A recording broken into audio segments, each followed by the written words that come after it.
sukacita, damai sejahtera Allah selalu melingkupi dalam kehidupan kita.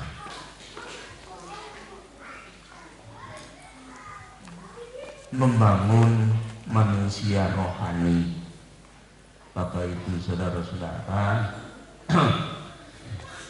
Dan ketika kita mau membangun manusia rohani, yang pertama kita harus memperhatikan dasar.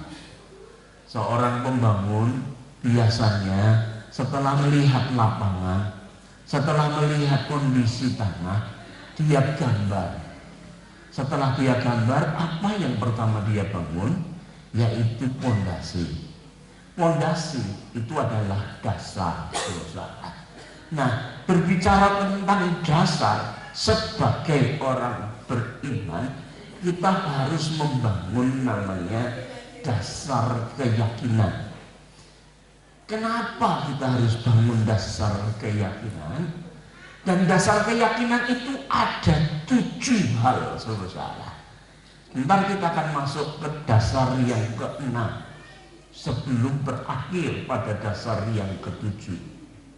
Saudaraku yang kekasih di dalam Tuhan, karena Allah itu adalah Allah yang suka bekerja, saudaraku. Sehingga ketika dia memilih dan dia menentukan hal-hal yang tidak gampang. Tapi hal-hal yang nampaknya sulit, nampaknya sukar, tetapi ketika dia serius untuk mengerjakannya, maka disitulah kita melihat keberhasilan yang mendatangkan kepuasan. Bapak Ibu saudara, banyak orang di saat-saat ini inginnya hidup itu gampang, tidak repot, ya ya. Hidup inginnya instan, kabeh digampang deh. Saudara kita dalam Tuhan. Tapi ketahuilah dan sadarlah bahwa kalau engkau ingin hidup serba gampang, itu seperti Allah menciptakan langit dan bumi ini. Dia hanya bersabda, jadilah terang, terang itu jadi. Kemudian jadilah binatang, binatang itu jadi ketika dia berfirman kepada tanah. Dan kemudian dia berfirman kepada air atau lautan, jadilah ikan, kemudian jadi. Saudara yang kasih di dalam Tuhan. Tapi untuk menjadikan manusia, dia berkata kepada diri mereka, baiklah kita menjadikan manusia.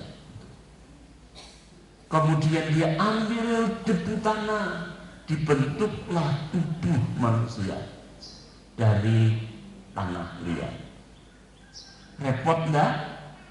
Repot, saudara. Namun hendaklah kamu tahu. Saya kasih tahu lagi, perhatikanlah. Kalau kamu ingin hidup yang gampang, hidupmu tidak akan mendapatkan kemuliaan Tuhan yang besar.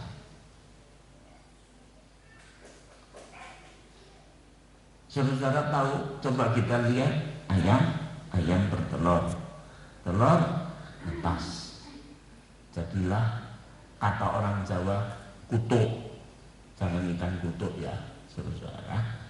Kutuk ini bukan berarti kutukan, bukan.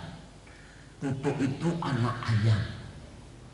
Untuk anak ayam berjalan berapa lama? Halo? Tidak lama kan? Sekarang saya tanya, yang kita lihat saja sehari-hari, kucing, anjing, atau kambing, ketika mereka beranak, anak kucing, anak anjing, atau anak kambing, kira-kira berapa lama anak itu bisa terus berjalan? Berapa lama? Saya yakin hari itu, kalau saya nonton di film tentang dunia binatang. Saya di sana lihat ada impala, ada kerbau, ada kuda dan lain sebagainya. Ketika mereka itu melahirkan anak-anaknya dalam waktu yang relatif singkat, dia sudah berjalan. Iya Pak ya. Bahkan ketika dia dilahirkan, dia sudah berusaha berdiri dan kemudian berjalan. Tetapi khusus untuk manusia, untuk saya dan saudara, di sini siapa yang anaknya 3 bulan bisa berjalan? Tidak ada. Saudara-saudara pernah tahu 6 bulan kemudian berjalan? Ada? 9 bulan terus kemudian berjalan? Ada? Kenapa begitu? Karena Allah memang sudah tetapkan seperti itu. Oleh sebab itu yang namanya manusia, Allah ingin membentuknya supaya dia dipenuhi dengan kemuliaan. Namun manusia seringkali tidak memahami akan hal ini, sehingga mereka hanya cari yang gampang saja, saudara. Sehingga rasa tanggung jawabnya itu sirna. Yang penting sudah dilaksanakan. Bapak Ibu saudara-saudara, makanya kitab Daniel itu dituliskan. Daniel itu apa sih? Daniel itu adalah yang menceritakan kisah bahwa bangsa Israel itu diserang oleh negara Babel dan kemudian dijajah untuk menjadi umat Allah yang dipenuhi dengan kemuliaan. Seperti Daniel itu berkata, umat yang mengenal Allahnya itu akan tetap. Jadi untuk mengenal itu bukan perkara yang gampang. Saudara datang ibadah, memperhatikan, pulang, seringkali tantangan itu datang dalam hidup kita. Kita lupa tentang kebenaran firman yang disampaikan. Banyak yang mengalami itu. Ada ayat pokoknya, ada ayat emasnya, lupa sama sekali. Saya beritahu, iblis itu ada di sampingmu. Kenapa? Karena apa yang harus kita ingat, kita lupakan. Apa yang tidak perlu kita ingat, kita ingat. Saudara, yang harus kita pelajari, kita ikuti, kita lupakan. Tapi yang tidak kita perlu pelajari, tidak perlu kita ingat, karena itu bukan pedoman hidup kita, itu kita teringat terus. Saudaraku yang terkasih di dalam Tuhan, artinya iblis masih dekat dengan engkau, masih lekat dengan engkau. Oleh sebab itu Daniel ini hidupnya itu serba sulit, saudara-saudara. Namun ketika Daniel ini kuat, Daniel ini terus memperjuangkan imannya.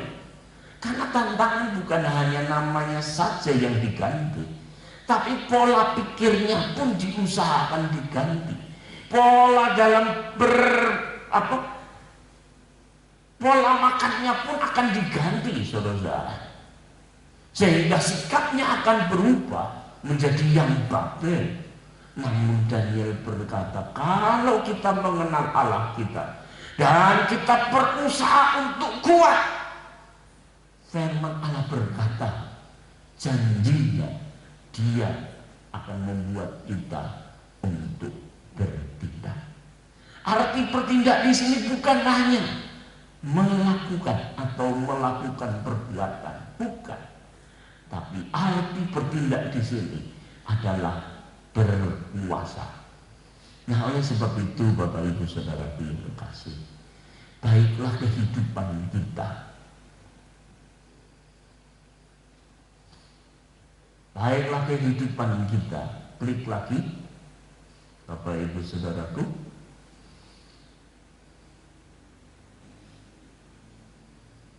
Enggak ada, saudara-saudara, Baiklah kehidupan kita.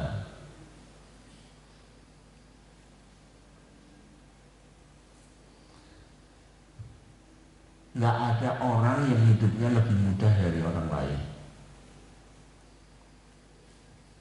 Hidup orang lain mungkin menjadi kelihatan lebih mudah di mata orang lainnya karena mereka berjuang tanpa banyak mengeluh dan tanpa semua orang perlu tahu. Makanya kelihatannya dia mudah karena orangnya memang nggak suka selfie.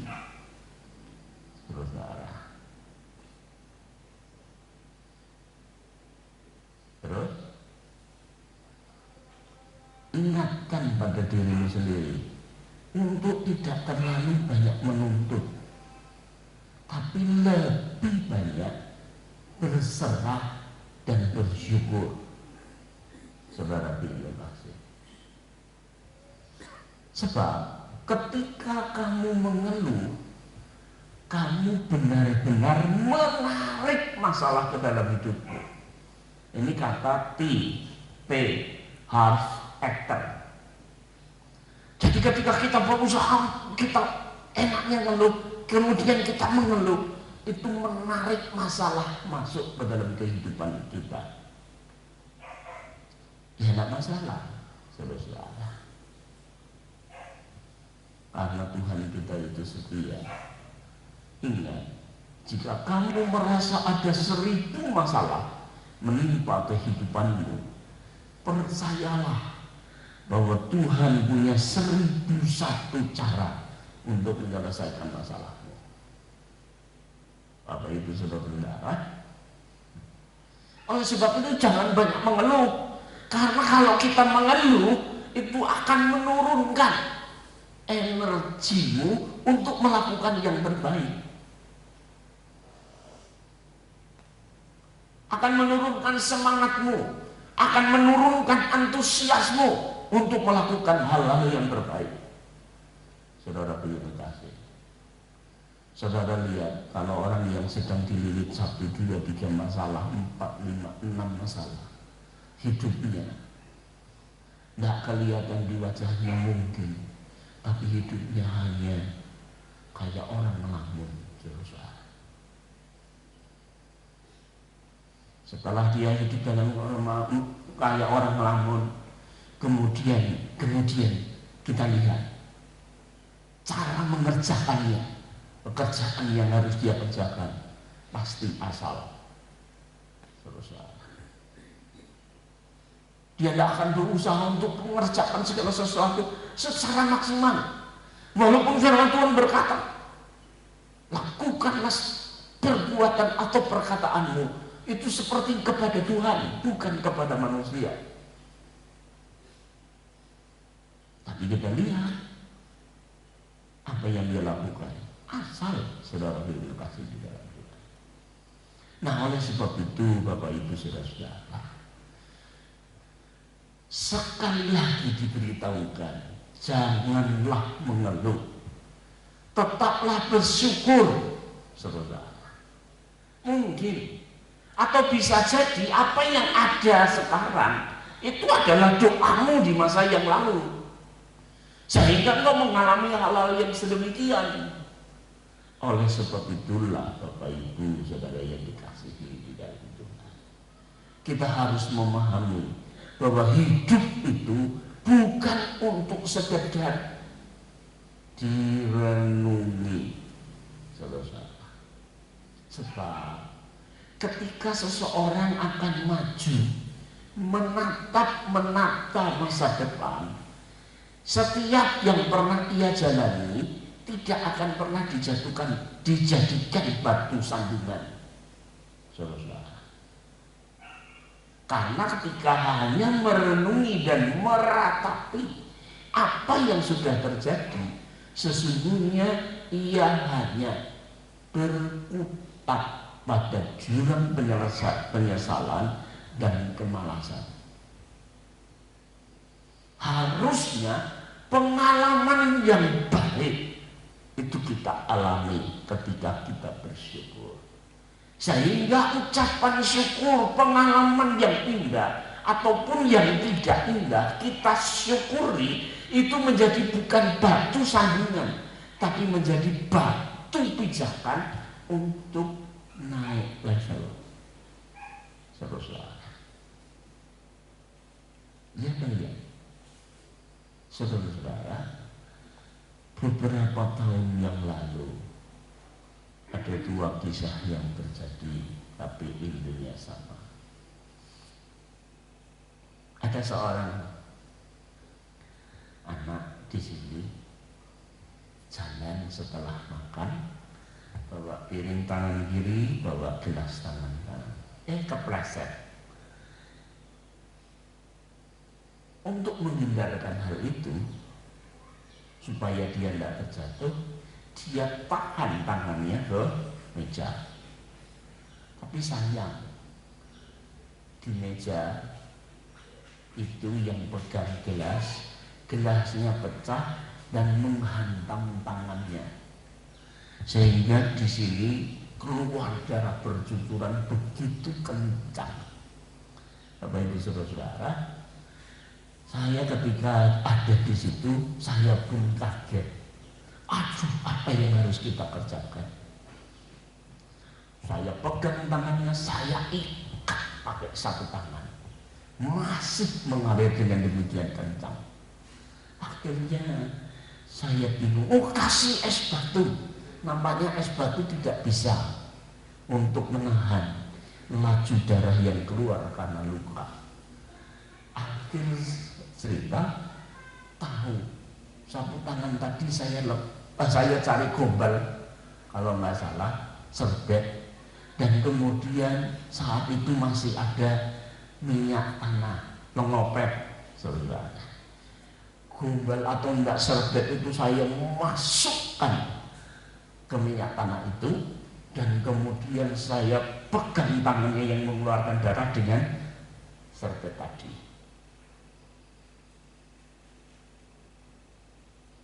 Saya enggak duga kalau kemudian aliran darah itu berhenti. Saudara yang terkasih di dalam Tuhan, saya tahu pengalaman ini, maka saya ketika menghadapi orang yang mengalami hal yang sama, saya sudah tidak kebingungan. Ya Pak ya, ya Pak ya. Saya konsepnya pasti muncul, pengalamanku seperti ini. Kalau saudara tidak pernah ada pengalaman sama sekali, tidak akan bisa menjadi berkat. Amin. Ya Pak ya. Ada orang yang katanya kena apa? Corona. Saudara-saudara berani kena corona? Enggak, Om. Makanya saya menghindar. Saya berusaha menjaga diri sebaik-baiknya. Dimanapun berada aku pakai masker. Sampai ke kamar mandi pun pakai masker, saudara. Saudara yang dikasih di dalam Tuhan. Tapi jangan tidur pakai masker, saudara. Karena pengalaman ketika kita mungkin menghadapi pencobaan ataupun kita menghadapi kesulitan, kesukaran, itu akan dijadikan Tuhan berkat bagi orang lain. Oleh sebab itu, Bapak Ibu saudara-saudara, bila kita ingin dipakai Tuhan, jangan mengeluh, saudara-saudara. Oleh sebab itu, jika mengeluh itu dibayar, pasti akan banyak sekali orang yang akan belajar mengeluh sehingga ia bisa dibayar kemudian menjadi kaya. Dan ketika itu tanpa harus menjadi orang yang berguna bagi sesamanya. Jika Anda ingin berada dalam lingkungan yang sangat sedikit keluhannya, bergaulah dengan mereka yang ikhlas bekerja keras untuk menguatkan hati yang lemah, menuntun yang tersesat, meninggi meninggikan yang rendah dan menggembirakan orang yang putus harapan. Dari Mario Teguh katanya begitu. Saudara bila kasih di dalam. Jadi Allah itu izinkan ataupun tetapkan masalah lebih banyak terjadi dalam kehidupan orang yang dikasihinya. Itu harus ada dalam konsep pemikiran kita kalau kita ingin membangun dasar keyakinan kita di dalam Tuhan. Bapak Ibu Saudara yang terkasih di dalam Tuhan.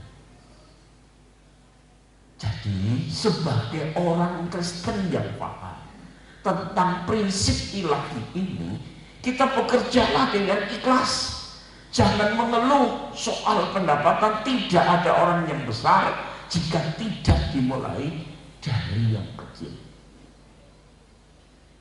Jangan mengeluh, tapi jadilah tangguh. Bijak dalam menjalankan peran, aktivitas, dan pekerjaan apapun. Hidup seharusnya dijalani dengan bersyukur, bukan dengan mengeluh. Itu kehendak Tuhan dalam kehidupan kita. Oleh sebab itu, Bapak Ibu Saudara, ketika kita menjadi kuat, ketika hidup kita diubah dan kemudian bersyukur kepada Tuhan, baru Yesaya pasal 60 ayat 1 sampai 16 itu diceritakan. Apakah Yesaya 61 sampai 16 itu? Di sini dikatakan bangkitlah, menjadi teranglah, sebab terangmu datang dan kemuliaan Tuhan terbit atasmu. Kalau kita putus asa, kalau kita hanya gedumel, kalau kita hidup dalam kepahitan, mana mungkin saudara bisa bangkit? Engkau akan terpuruk, engkau akan tertindas. Tapi pagi hari ini saya berdoa supaya saudara sadar dan tahu pola hidup yang direncanakan oleh Tuhan. Saudara yang dikasih di dalam Tuhan, sebab sesungguhnya kegelapan menutupi bumi dan kekelaman menutupi bangsa-bangsa, tetapi dengar ini Tuhan, tetapi terang Tuhan terbit atasmu dan kemuliaannya menjadi nyata atasmu. Saudara yang terkasih di dalam Tuhan, orang dunia pun sudah tahu, orang yang ulet, orang yang tangguh, orang yang rajin, orang yang begitu tangguh, itu pasti berhasil dalam kehidupannya. Ya Pak ya. Tapi orang yang suka mutung, yang mau-maunya sendiri, itu semua tidak terhitung. Bapak Ibu Saudaraku yang terkasih di dalam Tuhan, firman Allah sebenarnya sudah menegaskan bahwa dalam kehidupan ini pasti ada pencobaan, pasti ada permasalahan, pasti ada kesulitan, pasti ada kesukaran. Namun kalau engkau ngerti rencana Tuhan, bahwa Tuhan izinkan semuanya itu supaya kelak engkau bisa menjadi berkat, supaya kelak engkau bisa diangkat dalam kemuliaannya, maka di sini pun dalam Yesaya ada masanya di mana kegelapan menutupi bumi dan kekelaman menutupi bangsa-bangsa. Kalau engkau tinggal dalam kepahitan, kalau engkau tinggal dalam sakit hati, kalau engkau tinggal dalam kehidupan yang apatis, di sini dikatakan engkau akan tewas. Karena kegelapan menutupi bumi, kekelaman menutupi bangsa-bangsa. Tapi bagi umat Tuhan yang ulet, yang kuat, saudara-saudara, di sini dikatakan terang Tuhan terbit atasmu dan kemuliaannya menjadi nyata atasmu.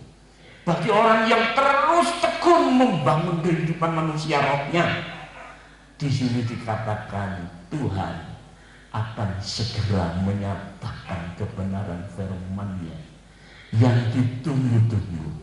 Saya bacakan apa yang akan terjadi Di sini dikatakan bangsa-bangsa berduyun-duyun datang kepada terangmu, dan raja-raja kepada cahaya yang terbit atasmu. Jadi di sini kalau kita tetap terang, kalau kita tetap dengan Tuhan, kalau kita tetap menjadi berkat, itu akan menjadi petunjuk bagi mereka, dan mereka akan datang. Yang dicari bukan tamunya, tapi yang dicari adalah terang Tuhannya. Amin. Saudaraku yang kekasih di dalam Tuhan, makanya ayat 4, angkatlah mukamu dan lihatlah ke sekeliling. Mereka semua datang berhimpun kepadamu. Anak-anakmu laki-laki datang dari jauh, dan anak-anakmu perempuan digendong. Pada waktu itu engkau akan heran melihat dan berseri-seri. Engkau akan tercengang dan akan berbesar hati, sebab kelimpahan dari seberang laut akan beralih kepadamu, dan kekayaan bangsa-bangsa akan datang kepadamu. Itu janji firman Allah. Tapi bagi orang yang bisa melewati kekelaman bangsa-bangsa, melewati kegelapan, saudara yang kasih di dalam Tuhan, sejumlah besar akan menutupi daerahmu. Unta-unta muda dari Midian dan Eva, mereka semua akan datang dari Sheba, akan membawa emas dan kemenyan, serta memberitakan perbuatan masyhur Tuhan. Bapak Ibu Saudara, 7. Segala kambing domba Kedar akan berhimpun kepadamu. Domba-domba jantan Nebayot akan tersedia untuk ibadahmu. Semua akan dipersembahkan di atas mezbahmu sebagai korban yang berkenan kepadaku, dan aku akan menyemarakkan rumah keagunganku. Siapakah mereka ini yang melayang seperti awan, seperti burung merpati ke pintu kandangnya? Sungguh akulah yang dinanti-nantikan. Pulau-pulau yang jauh, kapal-kapal Tarsis berlayar di depan untuk membawa anak-anakmu laki-laki dari jauh. Perak dan emasnya dibawa serta untuk nama Tuhan Allahmu, dan oleh karena yang Maha Kudus Allah Israel, sebab Ia mengagungkan engkau. Bapak Ibu Saudara, pintu-pintu gerbang akan terbuka senantiasa, baik siang maupun malam, tidak akan tertutup, supaya orang dapat membawa kekayaan bangsa-bangsa kepadamu. Sedang raja-raja mereka ikut digiring sebagai tawanan. Sungguh bangsa dan kerajaan yang tidak mau mengabdi kepadamu akan lenyap. Bangsa-bangsa itu akan dirusak, binasakan. Sampai 16. Kemuliaan Libanon, yaitu pohon sanobar, pohon berangan, pohon cemara, akan dibawa bersama-sama kepadamu untuk mempersemarak tempat baik kudusku, sebab aku hendak memuliakan tempat kakiku berjejak. 14. Anak-anak orang-orang yang menindas engkau akan datang kepadamu dan tunduk, dan semua orang yang menista engkau akan sujud menyembah telapak kakimu. Mereka akan menyebut engkau kota Tuhan, Sion, milik yang Maha Kudus Allah Israel. Sebagai ganti keadaanmu dahulu, engkau ditinggalkan, dibenci, dan tidak disinggahi seorang pun. Sekarang aku akan membuat engkau menjadi kebanggaan abadi, menjadi kegirangan turun-menurun. Engkau akan mengisap susu bangsa-bangsa, akan meminum susu kerajaan-kerajaan. Maka engkau akan mengetahui bahwa akulah Tuhan juru selamatmu dan penebusmu, yang Maha Kuasa, Allah Yakub. Jadi Bapak Ibu Saudaraku yang kekasih di dalam Tuhan, banyak orang pengen gampang. Hidup jadi Kristen memang tidak gampang. Nampaknya di luar gampang, namun setelah masuk kita tahu untuk jadi orang Kristen tidak gampang. Saudara, yang lalu itu sampai saya sampai gregetan, saudara. Ya gimana anggota kita di antara kita, tapi prinsip hidupnya istrinya ditawar-tawarkan untuk dilakukan. Seperti artis yang sekarang lagi kena namanya TA, saudara. Sopo sing gelem, saudara. Ini model Kristen mana? Gitu, saudara. Saya tidak mau terkenal dengan proses jemaat yang kayak gitu, saudara. Setuju enggak? Makanya dia keluar dari sini, saya bersyukur sekali, saudara. Saya tidak mau merusak jemaat dengan cara hidup yang seperti itu. Orangnya disuruh merawat diri sebaik-baiknya, tujuannya hanya untuk kayak gitu, supaya hidupnya cukup, saudara. Istrinya dikayakan seperti pelacur. Apa itu, saudara-saudara? Saya sangat bersyukur, karena itu sudah saya tegur, saya sudah ultimatum, nggak mau, silahkan keluar.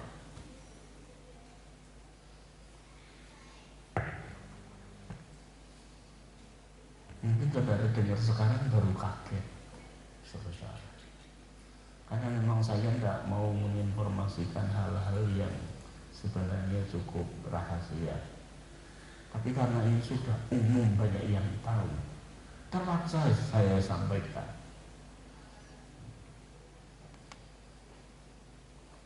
Itu pola hidup yang duniawi. Itu pola hidup kota Sodom dan Gomora, saudara yang terkasih. Ada lagi yang nyeleneh, saudara.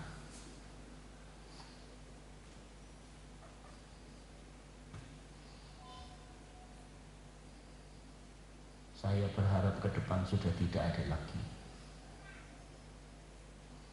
Nggak tahu pola pikirnya.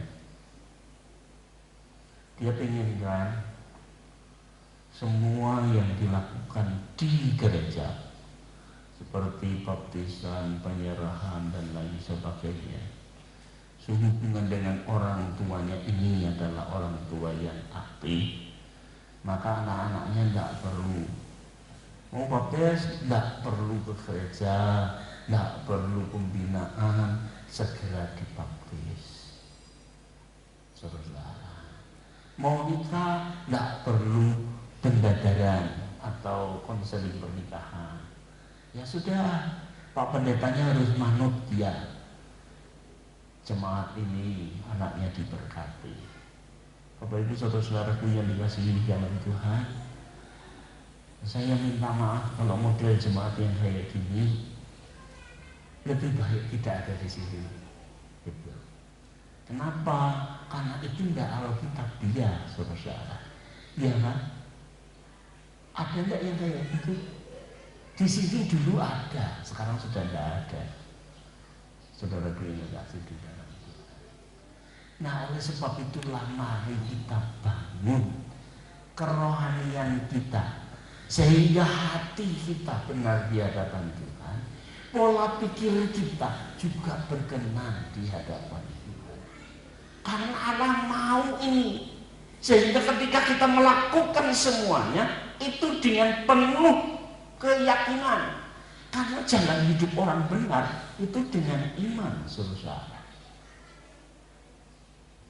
Makanya saya mengajak saudara membangun dasar keyakinan kita untuk menjadi manusia rohani yang benar di hadapan Tuhan. Yang pertama, meyakini bahwa kehidupan lama kita sudah mati, dan kehidupan yang sekarang kita jalani adalah kehidupan yang sepenuhnya dipersembahkan hanya bagi Tuhan.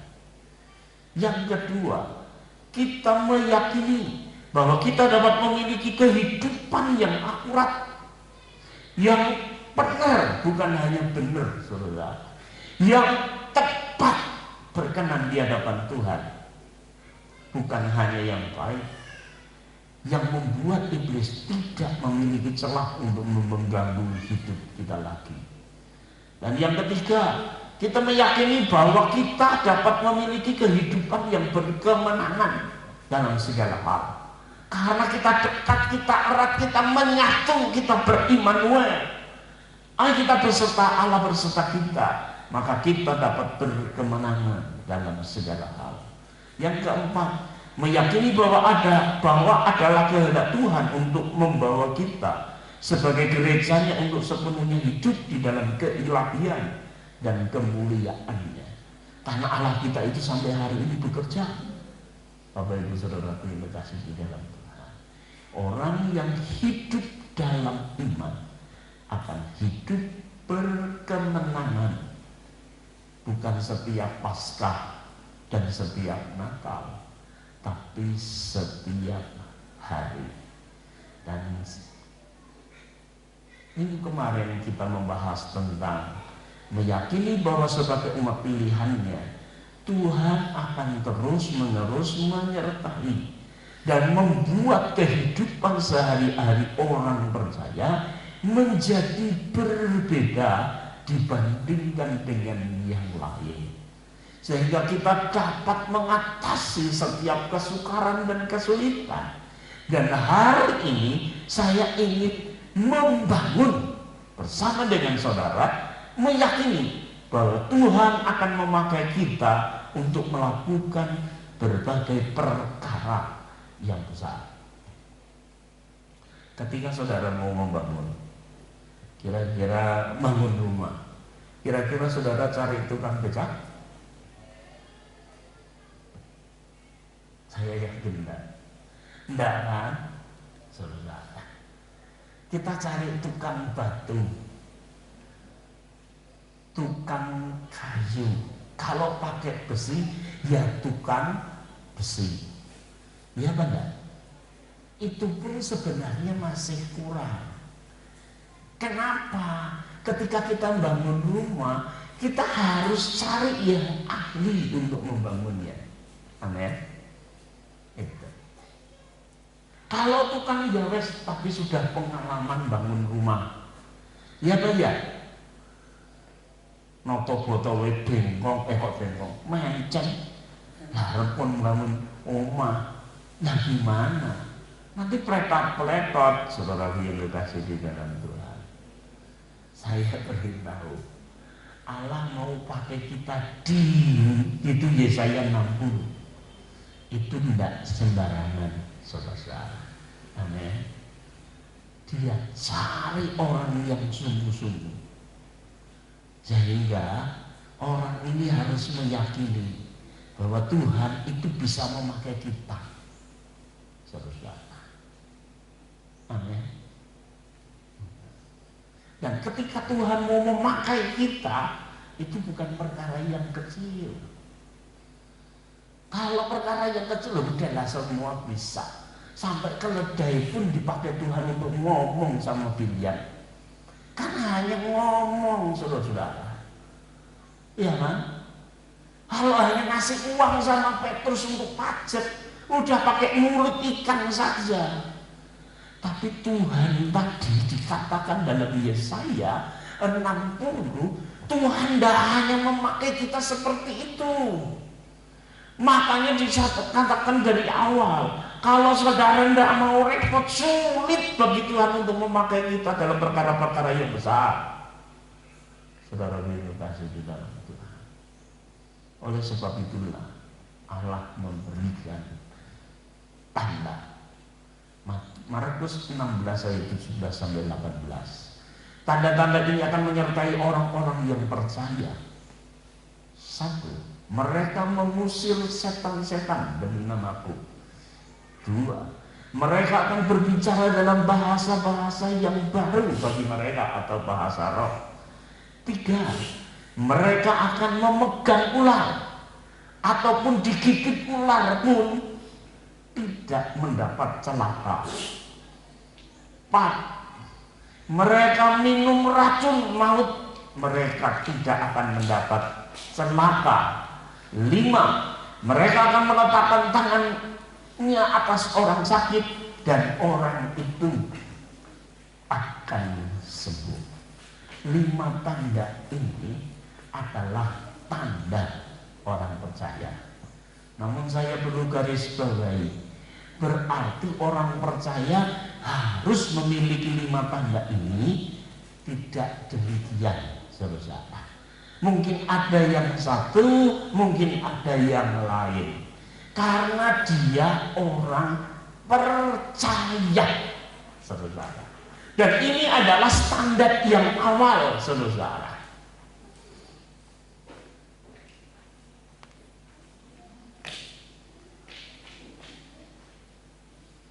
Supaya lebih jelas bahasa Indonesia sehari-hari. Sebagai bukti tanda orang percaya, sekarang katakan bukti orang percaya itu akan mengusir roh jahat atas namaku. Mereka berbicara dalam bahasa-bahasa roh yang tidak mereka kenal. Maksudnya bahasa roh. Kalau memegang ular atau minum racun, mereka tidak akan mendapat celaka.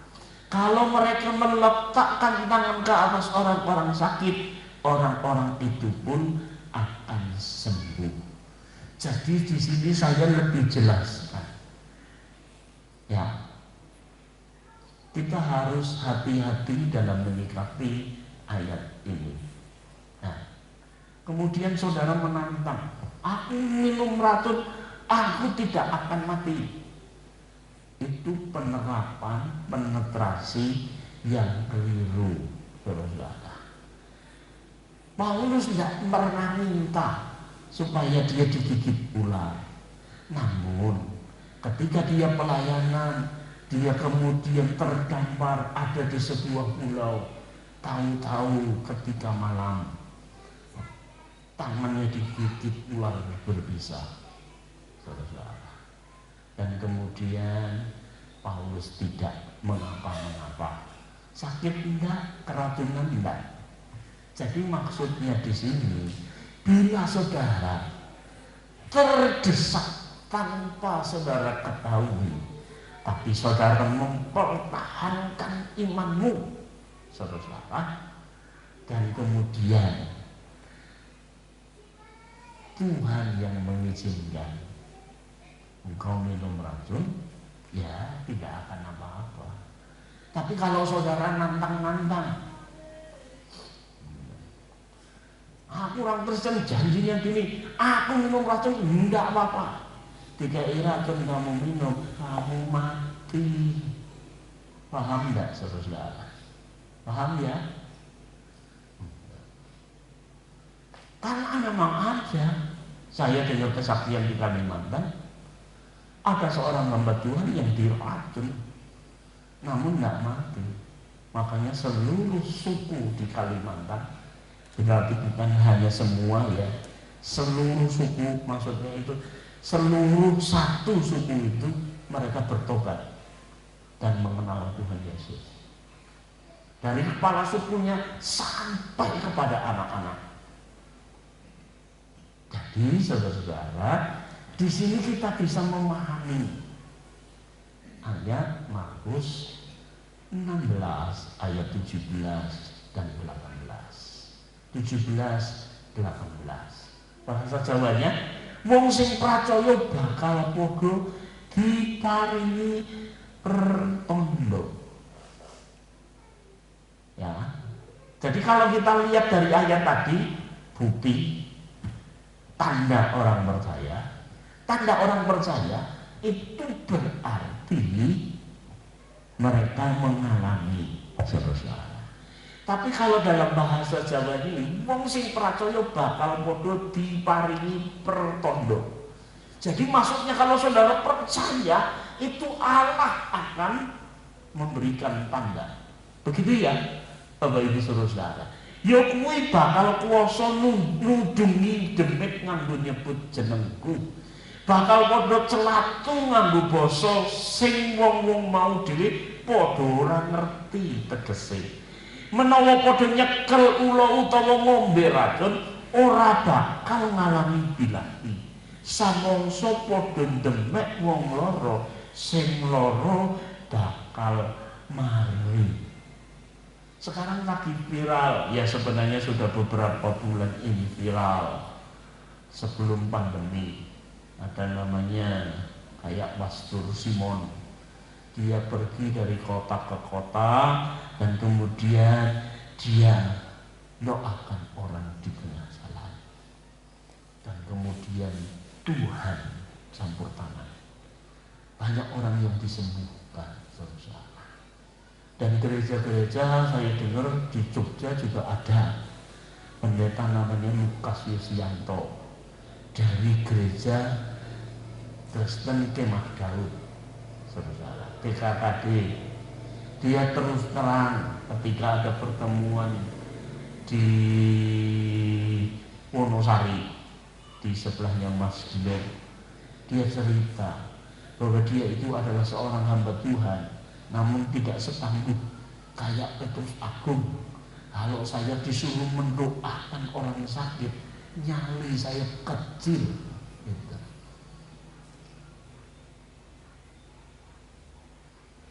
Tapi ketika dia online, khotbah online, direkam, dia doakan orang sakit, dan dia di sana menceritakan banyak orang yang sharing, memberitahukan dia bahwa ketika dia berdoa, banyak orang yang sakit itu sembuh.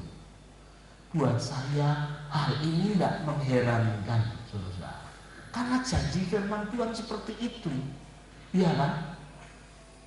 Bapak Ibu Saudara yang dikasihi, lebih hebat lagi Yohanes pasal 14 ayat 12 yang mengatakan demikian, aku berkata kepadamu. Ini Tuhan Yesus yang ngomong dalam Yohanes 14.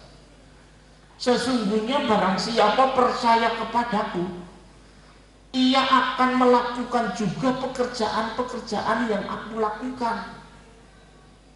Nah, pekerjaan Yesus itu apa? Memberitakan firman Tuhan, mendoakan orang sakit, menyembuhkan orang buta, dan lain-lain sebagainya, bahkan menghidupkan orang mati. Bapak Ibu Saudara yang dikasihi di dalam Tuhan, bahkan pekerjaan-pekerjaan yang lebih besar daripada itu, sebab aku pergi kepada Bapa. Jadi di sini lebih ditekankan, kamu bisa melakukan perkara yang lebih besar dari apa yang Yesus lakukan, karena Bapa, karena Yesus pergi kepada Bapa. Artinya karena Roh Kudus bersama dengan kita. Bahasa Indonesia sehari-hari, sungguh benar kataku ini, orang yang percaya padaku akan melakukan apa yang sudah kulakukan, malah ia akan melakukan yang lebih besar lagi, sebab aku pergi kepada Bapa. Jadi jangan heran kalau saudara-saudara tahu-tahu diberi keberanian doakan orang sakit. Kita yang doakan orang sakit, Tuhan bekerja dan orang sakit itu disembuhkan. Amin. Jadi jangan memiliki mental tempe. Belum apa-apa sudah mengkerap, belum apa-apa sudah takut. Konsep ilahi tidak seperti itu. Tuhan berkata, suatu waktu ketika engkau dihadapkan ke pengadilan agama, engkau tidak tahu apapun yang harus kamu katakan, berdoalah, Tuhan akan menyediakan kata-kata yang bijak dan penghikmat ketika kamu ditanya di depan mereka. Saudara yang kasih di dalam Tuhan, jadilah orang yang punya mental sesuai dengan kehendak Tuhan.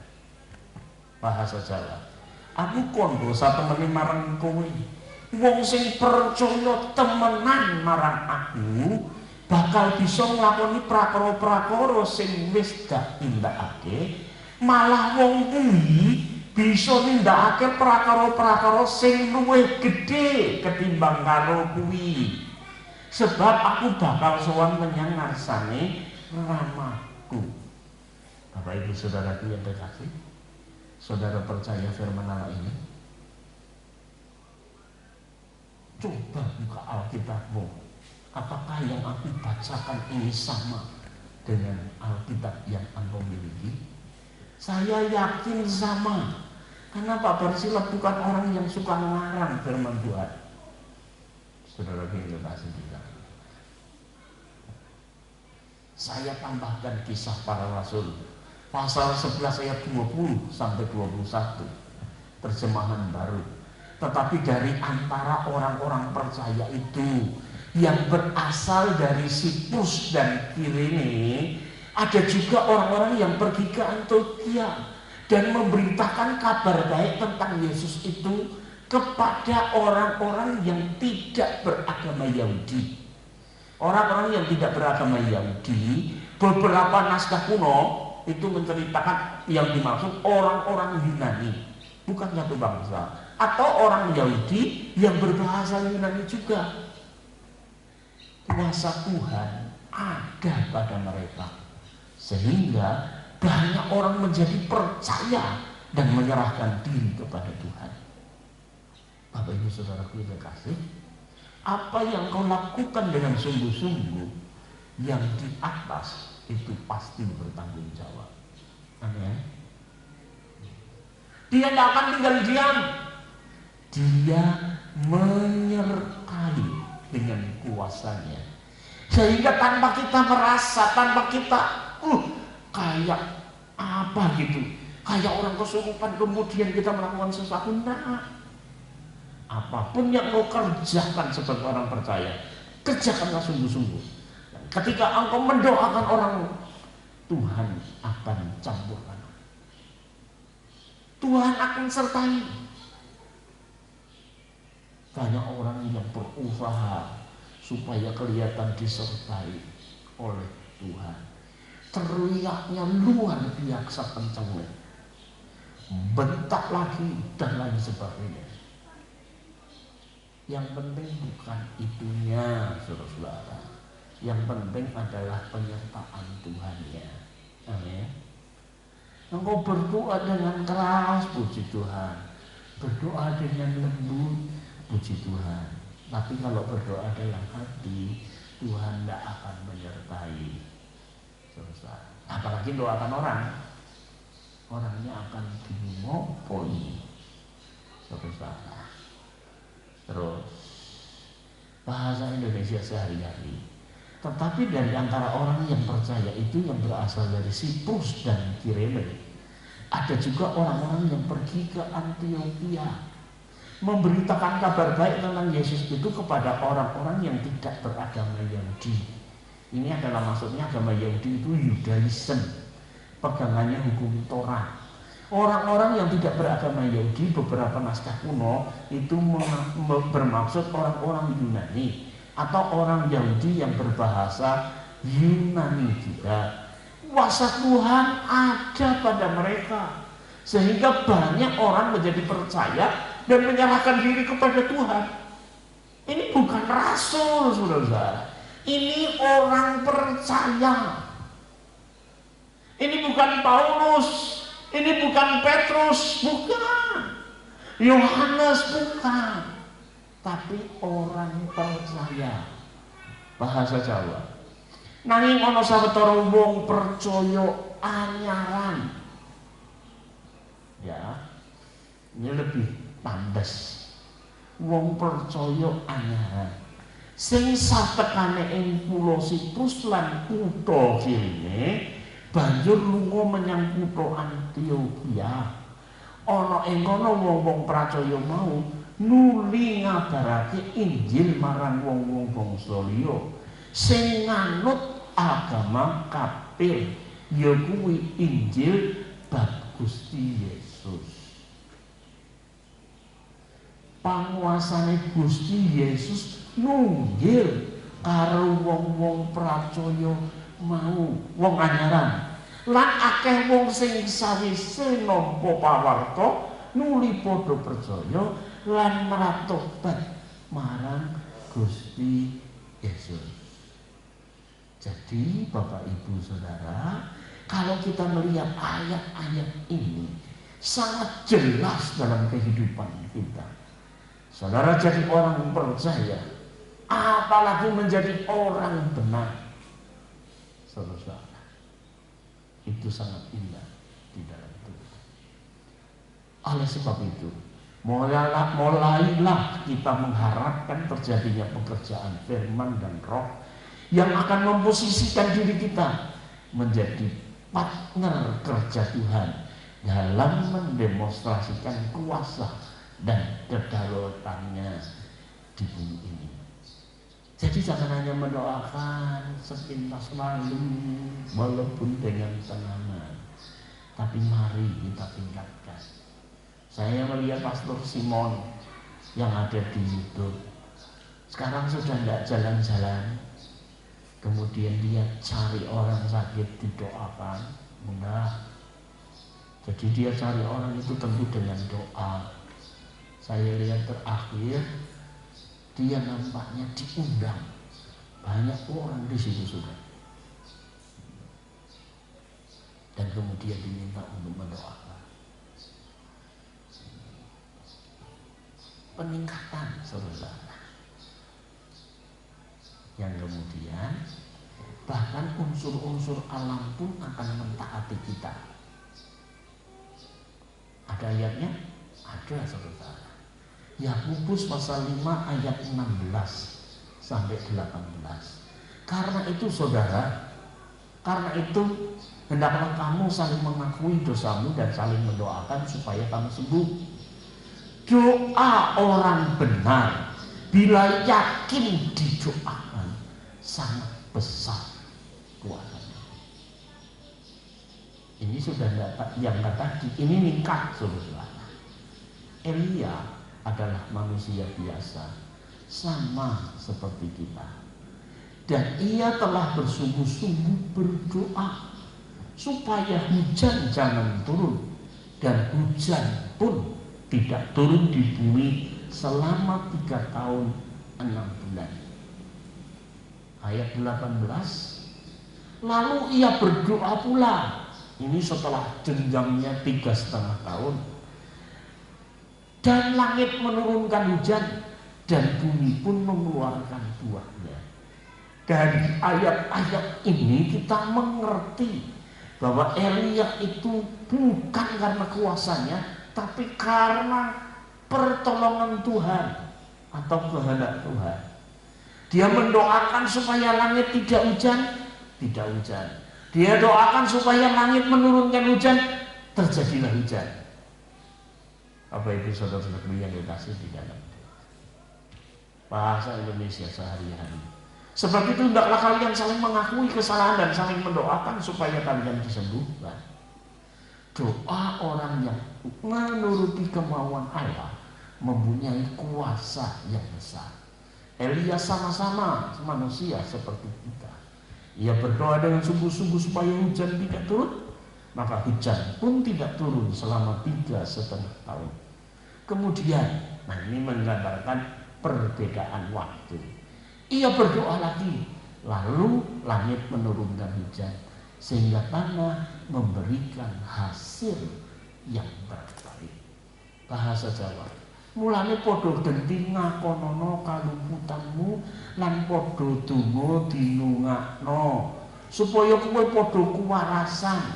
Pandungane wong sing netepi dawuh Gusti Allah yang diucapake kalawan yakin kuwi gedhe salebih.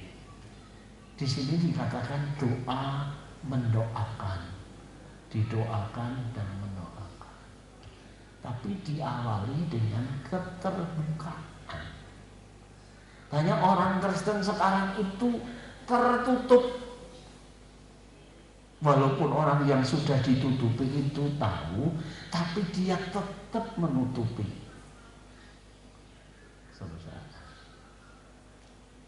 Biar orang ngomong, wah dia orang rohani, padahal orang mundet, saudara. Ya kan? Hidup yang sedemikian ini hidup dalam kepahitan. Saudara yang kekasih, dia berdoa. Kira-kira doanya orang benar atau bukan? Tidak benar. Saudara. Nabi Elia kuwi ramung wong lumrah kaya kita. Panjenengane ndedonga kanthi teman-teman supaya aja ana udan. Lan 3,5 tahun lawase ora ana udan temenan. Bareng panjenengane ndedonga maneh, langit nuli ngesokake udan lan bumi metokake woh. Saudara. Jadi di sini ketika kita membaca firman Allah ini memberikan kita kemantapan dalam berkeyakinan. Ini akan meningkatkan iman kita. Tuhan bisa memakai Elia. Dia sama dengan kita. Tuhan bisa juga memakai saudara. Amin. Nah, ini yang harus kita yakini. Karena perjalanan zaman kalah banyak orang-orang Kedar, banyak orang-orang Nebayo, banyak orang-orang Arab yang akan datang kepada Tuhan. Kita bersyukur berita Natal tahun ini Pak Jokowi pasang pohon Natal dan menghadiri acara Natal di istana. Nggak tahu kelihatannya di Bogor itu ada 2 yang saya lihat pohon yang dihias seperti pohon Natal. Yang lebih seru lagi, pada hari Rabu saya buka YouTube, saya melihat kesaksian orang-orang Arab merayakan Natal. Kalau pasang pohon Natal sudah lama, saudara. Gereja yang ada di dekat Mekah ada, saudara. Sudah ada di sana.